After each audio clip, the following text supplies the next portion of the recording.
ব্যবসায়ীদের কর ছাড় বা রিয়াত নেয়ার মানসিকতা থেকে বের হয়ে আসার আহ্বান জানিয়েছেন অর্থ উপদেষ্টা ডক্টর সালেউদ্দিন আহমেদ। তিনি জানান, ডোনাল্ড ট্রাম্পের পাল্টা শুল্ক ইস্যুতে যুক্তরাষ্ট্রকে চটাবে না বাংলাদেশ।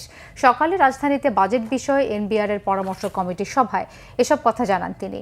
অর্থ উপদেষ্টা জানিয়েছেন, যুক্তরাষ্ট্রের সঙ্গে দর কষাকষির জন্য 90 দিন সময় রয়েছে। এর মধ্যে সমাধান না হলে আরও সময় চাওয়া হবে। বৈঠকে করমুক্ত আয়সীমা বাড়িয়ে 4.5 লাখ টাকা করার প্রস্তাব দেয় এফবিসিসিআই। বিটিএবের সভাপতি শওকত আজিজ রাসেল বলেন, দেশের ব্যবসা বাণিজ্যে আমলাতান্ত্রিক জটিলতা বেড়েছে। 30,000 টাকা শুল্ক কর জমা দিতে 50,000 টাকা ঘুষ দিতে হয় বলেও মন্তব্য করেন তিনি। জবাবে এনবিআর চেয়ারম্যান ব্যবসা বান্ধব নীতি তৈরির আশ্বাস দেন।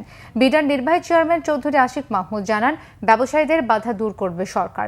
বিগত সরকার বাজেটে খরচ বৃদ্ধির মহোৎসব করেছিল বলে মন্তব্য করেন বাণিজ্য উপদেষ্টা শেখ বশিরউদ্দিন। বাজেটটাই করা হতো ব্যয়ের মহোৎসব করার জন্য। আমরা কিন্তু আমাদের অন্তর্বর্তীকালীন সরকারের উদ্দেশ্য বাস্তবতার ভিত্তিতে একটা বাজেট তৈরি করা। ট্যাক্স যদি আমরা রিয়েলাইজ না করতে পারি, তাহলে আমরা একটা শক্ত রাষ্ট্র গঠন করতে পারবো না। আমাদের সরকার দুর্বল থাকবে। এক্সেমশনস এবং এই যে কি রেয়াতের যুগ চলে গেছে কিন্তু। In fact I am in mood of eliminating most of the assumptions. এটা আমরা অনেক প্রেশারে আছি। আমাদের রাজস্ব বাড়াতে হবে, আবার ওদিকে আমার সরকারও চালাতে হবে, আপনাদেরকেও ইনসেন্টিভ দিতে হবে, সেখানে তো টাকা পয়সার দরকার।